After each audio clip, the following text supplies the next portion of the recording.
الحمدللہ رب العالمین والصلاة والسلام علی سید الانبیاء والمرسلین اما بعد فاعوذ باللہ من الشیطان الرجیم بسم اللہ الرحمن الرحیم۔ ترک تقلید گمراہی اور بے راہروی کا ذریعہ ہے۔ اس وقت جو نوجوانوں کے اندر ایک آزاد خیالی، بے راہروی اور گمراہی پھیل رہی ہے، یہ ترک تقلید کا ایک بھیانک نتیجہ ہے۔ ہمارے علماء نے اپنی کتابوں میں صدیوں سے اس مسئلہ کو لکھا کہ عامی شخص پر اجتہادی مسائل میں مجتہد کی تقلید واجب ہے اور اس کا انکار کرنا گمراہی ہے۔ آج غیر مقلدین وہابی علماء کو بھی یہ بات ماننی پڑ گئی اور وہ ماننے پر مجبور ہو گئے کہ یہ جو آزاد خیالی، آزاد رائے اور بے راہروی نوجوانوں کے اندر پھیل رہی ہے، اس کی وجہ ترک تقلید ہے۔ اور یہ بات بالکل واضح ہے۔ ایک وہابی غیر مقلد عالم ہے مقصود الحسن فیضی، سعودی عرب کے اندر سلسلہ توعیت الجالیات کے تحت ان کے بیانات اپلوڈ ہوتے ہیں۔ ان سے سوال کیا گیا کہ شیخ ناصر الدین البانی انہوں نے کہا ہے کہ یہ جو بے راہروی پھیل رہی ہے، اس سے بہتر ہے کہ 4 مذاہب میں سے کسی مذہب کو قبول کر لیا جائے اور 4 ائمہ میں سے کسی امام کی تقلید کر لی جائے۔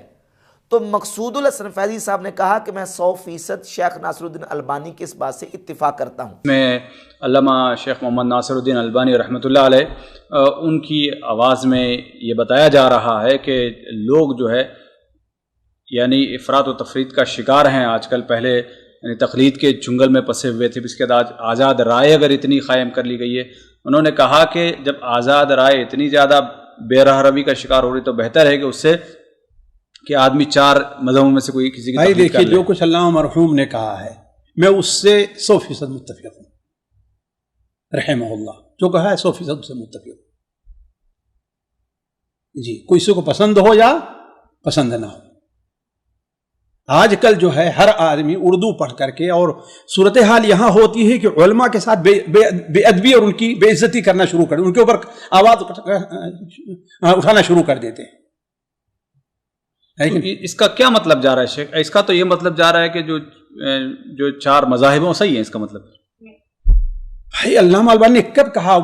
مجبوری اس صورت میں کہا ہے کہ انسان کے پاس اگر تحقیق کرنے کی حدیثوں کو نہیں سمجھتا ہے، علماء کے اقوال کو نہیں سمجھتا ہے، عربی نہیں پڑھا ہوا ہے، ٹھیک سمجھ رہا ہے، حدیثیں نہیں ہیں، تو بجائے اس کے کہ وہ اس طرف گمراہی میں جائے، ٹھیک ہے اسی کو قبول کر لے۔ جاہل کے لیے تو تقلید جائز ہے ہی، بلکہ واجب ہے اس کے اوپر، تو کیا حرج ہے؟ تو آپ کیا چاہتے ہیں کہ ہر آدمی اردو سے ایک حدیث پڑھ لیا اور جو ہے بس اجتہاد کرنا شروع کر دے؟ یہ جو بے راہروی پھیل رہی ہے، اس سے تو بہتر ہے کہ کسی مذہب کی تقلید کر لی جائے اور کسی امام کی پیروی کر لی جائے۔ اور انہوں نے ائمہ مجتہدین میں سے کسی کی پیروی کو واجب قرار دیا اور اس بات کو کہا کہ واجب ہے تقلید کرنا کسی امام کی جو بندہ خود مجتہد نہیں ہے، درجہ اجتہاد پہ فائز نہیں ہے اور وہ دلائل کو اس طریقے سے پرکھ نہیں سکتا، تو اس پر واجب ہے کہ وہ کسی مجتہد کی پیروی کر لے تاکہ اس بے راہروی سے اور اس گمراہی سے بچا جا سکے۔ سائل نے پھر سوال کیا کہ پھر بندہ قرآن و حدیث پر ہی عمل کیوں نہ کرے؟ تو فیضی صاحب نے یہ جواب دیا کہ قرآن و حدیث پر وہ عمل کیسے کرے گا؟ ظاہر ہے اس کے سامنے وہ سارے دلائل نہیں ہوں گے، اس مسئلہ کے تمام دلائل اور ان دلائل میں سے کون سے دلائل راجح ہیں، کون سے دلائل مرجوح ہیں، اس کے سامنے نہیں ہوں گے، لہذا اس پر واجب ہے کہ وہ تقلید ہی کرے۔ لیکن تو پھر کیا ہے بھائی؟ اتنا قرآن و سنت کے مطابق ہے، وہ اس پر عمل کر لے گا۔ بھائی قرآن و سنت اگر اس کو جو ہے ہو سکتا ہے کہ صرف ایک کسی حدیث کو لیا ہے، لیکن اس کی تائید کرنے والی دوسری حدیثیں بھی ہیں جو اس کے مفہوم کو واضح کرتی ہیں، ایسا ہے کہ نہیں ہے؟ پھر سائل نے یہ کہا کہ یہ جو 4 مذاہب ہیں، یہ 4 مذاہب ہی کیوں؟ ان 4 مذاہب ہی میں سے کسی کی تقلید کیوں کرنی ہے، پیروی کیوں کرنی ہے اور امام کی تقلید کیوں کرنی ہے؟ 5ویں کسی اور کی کیوں نہیں؟ ان 4 کی کیوں؟ تو فیضی صاحب نے اس کا جواب یہ دیا کہ آپ کوئی اور مذہب مدون ہے تو لے آئیں۔ 4 ہی پہ کیوں ہے بھائی کوئی اور لے آئیے نا، کوئی مدون ہے مذہب، کوئی مذہب مدون ہے تو ٹھیک ہے آپ لے آئیے۔ اسحاق ابن راہویہ کا مذہب مدون ہے، اگر مدون ہے تو ٹھیک ہے۔ تو قرآن حدیث مدون نہیں ہے قرآن حدیث، لیکن ہر آدمی، وہی تو بات ہے، ہر آدمی کیا قرآن حدیث کو سمجھ سکتا ہے آسانی سے؟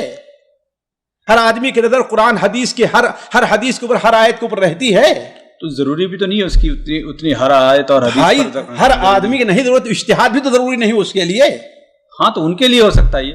اللہ کے بندے، تو اور کس کی بات ہو رہی؟ وہی تو ہے جو یہی کہا علامہ مرحوم نے کہ جو آدمی اپنے طور پر اجتہاد نہیں کر سکتا، اس کے غلطی زیادہ ہوتی ہے، تو اس کے لیے کیا ہے، بجائے اس کے کس میں کرے، اسی کے اوپر اڑا رہے۔ جی، کم سے کم وہ اللہ کے نزدیک یہ بری ہوگا کہ ایک عالم جس کا شریعت کے اندر علماء کے نزدیک اعتبار تھا، ان کے کہے کے اوپر اس نے عمل کر لیا۔ یعنی عام آدمی کے لیے نہیں ہے یہ۔ عام آدمی جو جاہل ہے، اسی کے لیے بات ہو رہی ہے۔ وہ کسی کی اقتداء اور تقلید ضرور کرے گا۔ وہ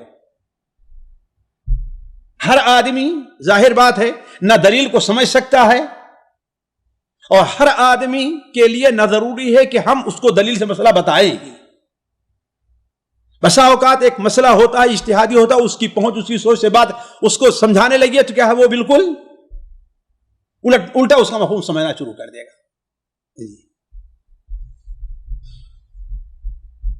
جی، اگر کوئی بندہ اگر قرآن و سنت کو، جو قرآن، نماز اور روزے کے جو موٹے موٹے مسائل ہیں، وہ عمل کر لے تو وہ بھی کافی ہے اس کے لیے، جائے کہ یہاں یہ چیز ہے ہی نہیں ہے، یہاں یہ مسئلہ ہی نہیں چاہیے۔ یہاں تو مسئلہ یہ ہے کہ جو آدمی قرآن اور حدیث سے صحیح طور پر مسئلے کا استنباط نہیں کر سکتا، یعنی وہ آدمی ایک حدیث اردو میں پڑھ کر کے یا دیکھ کر کے وہ اجتہاد نہ کرنا شروع کر دے، علماء پر نہیں ہے، وہ کیا ہے، ضروری ہے کہ علماء کا کہ یہ اصل مسئلہ ہے، اور اس سے کوئی مخالفت نہیں کرے گا۔ اور یہ بات بالکل ایسے ہی ہے کہ اہل سنت کے ہاں جو فقہا کے مذاہب مجتہدین کے مدون ہوئے اور پوری دنیا کے اندر پھیلے، مسلمانوں نے ان کو قبول کیا، وہ 4 مذہب ہی ہیں، یعنی فقہ کے: فقہ حنفیہ، فقہ مالکیہ، فقہ شافعیہ اور فقہ حنبلیہ۔ یہ 4 مدون ہوئے اور پوری دنیا کے اندر پھیلے اور مسلمانوں نے ان کو قبول کیا۔ بڑے بڑے اور مجتہدین اور فقہا بھی گزرے ہیں، لیکن ان کا مذہب اور ان کی فقہ اجتہادی مسائل مدون نہیں ہو سکے۔ اور اس بات کو بھی غیر مقلد فیضی عالم نے مانا ہے کہ بڑے بڑے ائمہ محدثین وہ ان 4 مذاہب ہی کے ساتھ وابستہ تھے، اور ان 4 ائمہ کی میں سے کسی نہ کسی کی تقلید کرتے رہے۔ ورنہ علماء جو ہے وہ سارے کے سارے، چاہے نووی ہوں، ابن رجب ہوں، وہ پاگل نہیں تھے، نعوذ باللہ من ذالک۔ انہوں نے کہا کہ ہاں بھائی، ائمہ 4 کی اقتداء جو ہے یہ واجب ہے، اسی بنیاد پر کہ یہ بے راہ روی نہ پیدا ہو جو آج ہمارا پائی جا رہا ہے۔ جیسے امام ابن حجر، امام نووی، اور اس کے علاوہ دیگر اور ائمہ جیسے امام غزالی، امام فخر الدین رازی، امام ابو بکر احمد ابن الحسین بیہقی، اور صوفیہ میں سے حضور سیدنا شیخ عبد القادر جیلانی رحمۃ اللہ، غوث پاک حضرت سیدنا علی بن عثمان الجویری داتا صاحب رحمۃ اللہ، دیگر بڑے اولیاء اللہ، صلحاء اور فقہاء اور محدثین، انہوں نے ان 4 مذاہب میں سے کسی نہ کسی مذہب کو قبول کیا ہے۔ تو بحمد اللہ تعالیٰ دلیل وہ ہے جو سر چڑھ کر بولے۔ خود غیر مقلدین بھی اس بات کو مان گئے کہ ترک تقلید کا آج جو بیانک نتیجہ نکل رہا ہے وہ گمراہی اور نوجوانوں کے اندر بے راہ روی ہے۔ اس مقام پہ تقلید کے حوالے سے چند جو ضروری باتیں ہیں وہ بیان کرنا میں ضروری سمجھتا ہوں کہ تقلید کیوں کی جاتی ہے اور مجتہد اجتہاد کیوں کرتا ہے۔ بہت سارے لوگوں کے ذہن میں یہ ہوتا ہے کہ جب قرآن و سنت موجود ہیں تو پھر اجتہاد کیوں؟ تو یہ سمجھیں کہ قرآن و سنت کے بعض کا مسائل ایسے ہوتے ہیں کہ جو قرآن و سنت کے اندر بطور نص موجود ہوتے ہیں، لیکن نص ہونے کے باوجود بھی اجتہاد کی ضرورت پڑتی ہے، اس لیے کہ اس کے اندر، اس نص کے اندر 2 طرح کے احتمالات ہوتے ہیں۔ جیسے ایک معروف حدیث ہے صحیح بخاری کی 4119 نمبر، نبی پاک صلی اللہ علیہ وآلہ وسلم نے اپنے صحابہ کرام علیہم رضوان کو بھیجا اور ان کو حکم دیا، لا یصلین احد العصر الا فی بنی قریظہ، تم نے عصر کی نماز بنو قریظہ میں جا کے پڑھنی ہے، عصر کی نماز بنو قریظہ میں جا کے پڑھنی ہے۔ اب صحابہ کرام علیہ رضوان وہاں سے گئے، رستے میں عصر کی نماز کا وقت آ گیا، 2 گروہ ہو گئے۔ صحابہ کا ایک گروپ وہ تھا جو کہتے ہیں ہم نے یہی نماز پڑھنی ہے، کیونکہ نبی کریم علیہ السلام نے جو فرمایا تھا کہ تم نے عصر کی نماز بنو قریظہ کے محلے میں جا کے پڑھنی ہے، اس کا مطلب یہ نہیں تھا کہ تمہاری عصر کی نماز قضا ہوتی ہے تو ہو جائے، تم نے عصر کی نماز وہیں جا کے پڑھنی ہے چاہے قضا پڑھو. اس کا مطلب یہ تھا فرمان کا کہ تمہیں عصر کی نماز کا وقت بنو قریظہ کے محلے میں علاقے میں جا کے ہونا چاہیے، لیکن ہم لیٹ ہو گئے اور عصر کی نماز کا وقت یہیں ہو گیا اور وقت جا رہا تھا تو صحابہ نے وہی نماز پڑھ لی. دوسرے گروہ نے یہ کہا کہ نہیں، نبی علیہ الصلوۃ والسلام نے جو فرمایا کہ تم نے عصر کی نماز بنو قریظہ کے علاقے میں پڑھنی ہے تو ہم نے جا کے بنو قریظہ کے علاقے میں ہی عصر کی نماز پڑھنی ہے. دونوں نے اپنے اپنے اجتہاد کے مطابق عمل کر لیا. نص ایک ہے لیکن نص میں دو احتمالات تھے. ان دو احتمالات کی بنیاد پہ ایک جو صحابہ کا گروہ ہے انہوں نے عصر کی نماز وہیں پڑھی، دوسرے نے وہاں اس مقام پہ جا کے پڑھی. نبی پاک علیہ الصلوۃ والسلام کی بارگاہ اقدس میں جب صحابہ نے اپنے اس واقعے کا ذکر کیا، نبی پاک صلی اللہ علیہ وآلہ وسلم نے کسی ایک پر بھی تنقید نہیں فرمائی، یعنی حضور نے ان کے اجتہاد پر چھوڑ دیا. معلوم ہوا کہ نص ہونے کے باوجود بھی احتمال کی بنیاد پہ اجتہاد ہو جاتا ہے. اور بہت ساری اور وجوہات ہوتی ہیں کہ نص سرے سے ہوتی نہیں ہے یا نص ہوتی ہے پھر بھی اجتہاد ہوتا ہے. یہاں یہ بات بنیادی طور پہ سمجھ لیں کہ مکلف کے ذمے دو طرح کے مسائل ہیں. ایک مسائل کی قسم وہ ہے جو منصوص اور محکم صریح اور غیر متعارض ہیں، اور دوسری مسائل کی وہ قسم ہے کہ جو اجتہادی مسائل ہیں.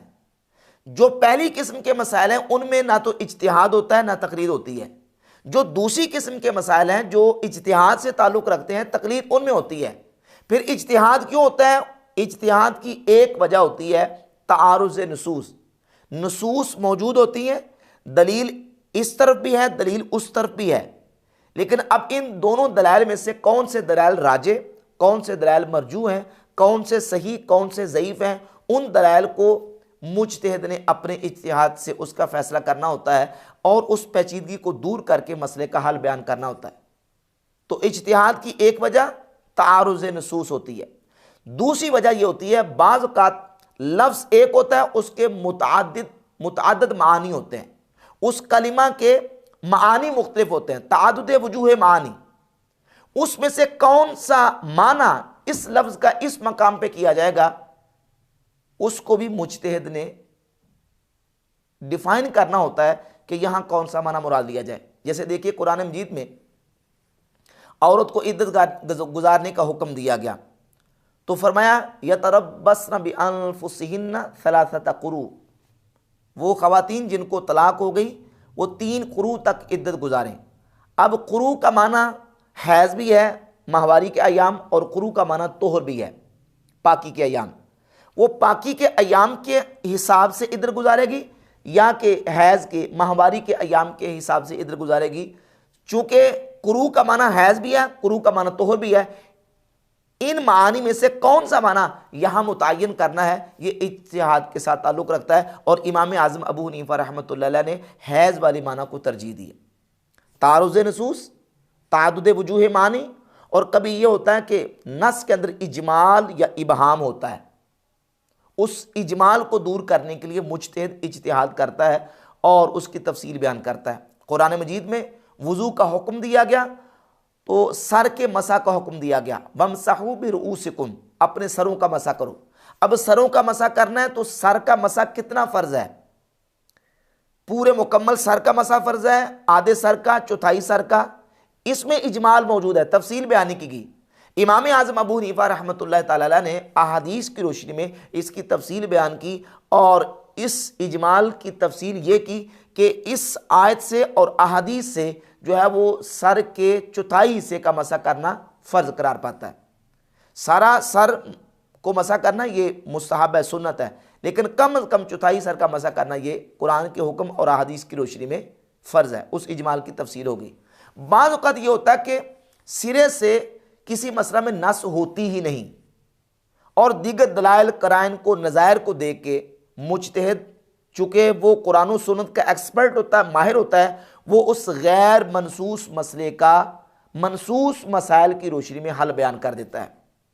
تو کبھی تعارض نصوص کی وجہ سے پیچیدگی آتی ہے، کبھی تعدد وجوہ معانی کی وجہ سے پیچیدگی آتی ہے، کبھی اجمال یا ابہام کی وجہ سے پیچیدگی آتی ہے، کبھی مسائل کے غیر منصوص ہونے کی وجہ سے اجتہاد کو دخل ہوتا ہے، کبھی محتمل اور اس کے اندر کئی احتمالات ہوتے ہیں نص کے اندر، ان احتمالات میں سے کون سا احتمال راجح ہے، ان تمام وجوہات کی بنیاد پہ جو پیچیدگیاں آئی ہیں اس کو حل کرنا مجتہد کا کام ہے، اور ان اجتہادی مسائل میں عامی شخص پر واجب ہے کہ وہ مجتہد کی پیروی کرے گا، وہ غیر مقلدیت کو اختیار نہیں کرے گا، ورنہ تو پھر بے راہروی کا اور گمراہی کا وہ دروازہ کھولے گا کہ کوئی سٹاپ اور سٹیشن باقی نہیں رہے گا، پھر نان سٹاپ بندہ چلتا جائے گا اور پھر وہ بے دینی کی تمام حدیں کراس کرتا جائے گا، اور آج یہی ہو رہا ہے۔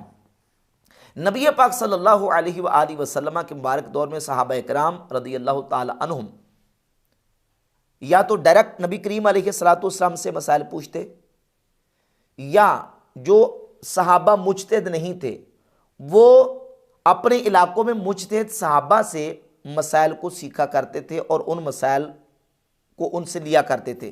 صحیح بخاری کے اندر موجود ہے کہ اہل مکہ سیدنا عبداللہ ابن عباس رضی اللہ تعالی عنہما سے مسائل پوچھتے تھے، اور اہل مدینہ حضرت سیدنا زید بن ثابت رضی اللہ تعالیٰ عنہ سے مسائل کو پوچھا کرتے تھے۔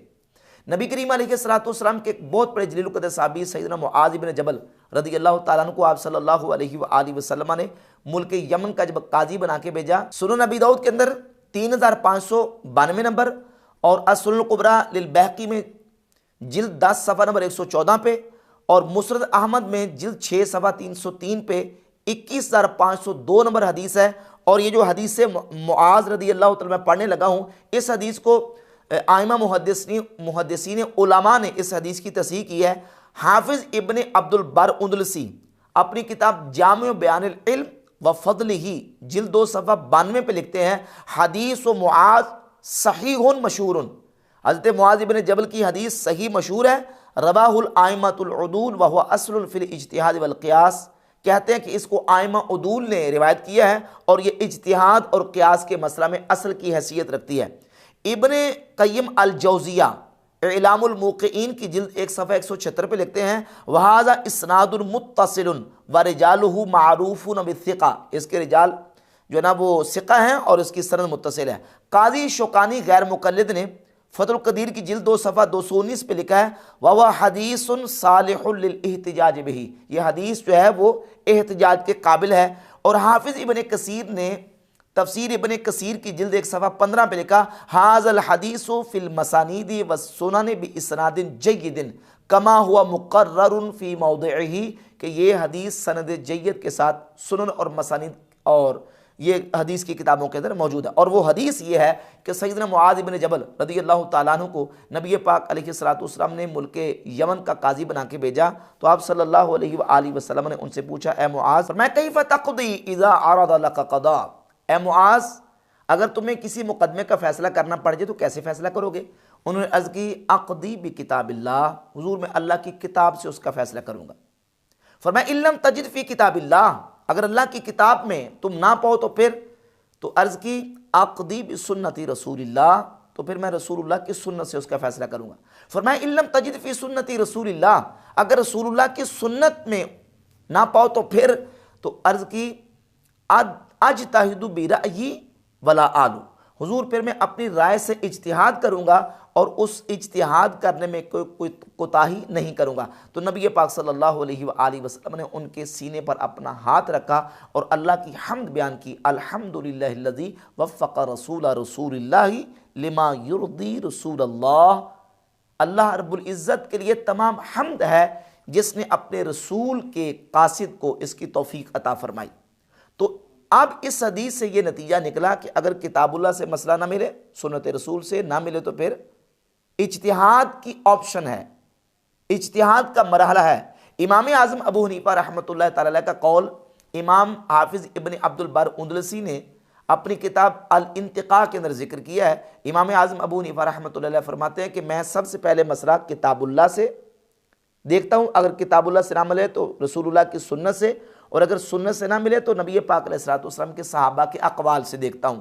اگر صحابہ کے اقوال سے بھی نہ ملے تو بعد میں تابعین کی بات آتی ہے، تو فرماتے ہیں کہ وہ بھی رجال ہیں اور ہم بھی رجال ہیں، پھر میں اپنے اجتہاد سے اس مسئلے کا حل بیان کرتا ہوں۔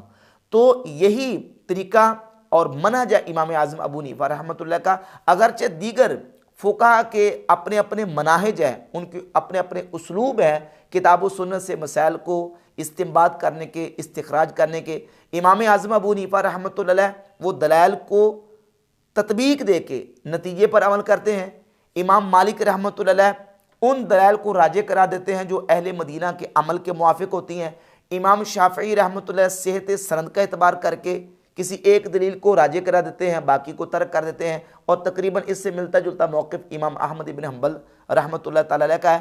تو ان کا فقہی منہج استنباط و استخراج کا، ان کے اصول الگ الگ ہیں۔ جیسے محدثین کے حدیث کے قبول و رد کے اور محدثین کے حدیث کے صحیح اور ضعیف قرار دینے کے جو الگ الگ اصول ہیں، اور اسی طریقے سے فقہا کے جو دلائل کو راجع اور مرجوح قرار دینے کے اور مسائل کو استنباط کرنے کے الگ الگ اصول و ضوابط ہیں۔ اور ان چار فقہا نے باقاعدہ ان کی فقہ جو ہے وہ مدون ہوئی اور پوری دنیا کے اندر پھیلی، اور مسلمانوں نے ان کی فقہ کو قبول کیا اور ان کی فقہ کے اوپر اجماع اور اتفاق ہوا ہے۔ اور بحمد اللہ تعالیٰ پوری دنیا کے اندر جو مسلمان ہیں وہ سوائے غیر مقلدین کے وہ کسی نہ کسی امام مجتہد کی پیروی کرتے ہیں، اور اسی پر امت کا عمل ہے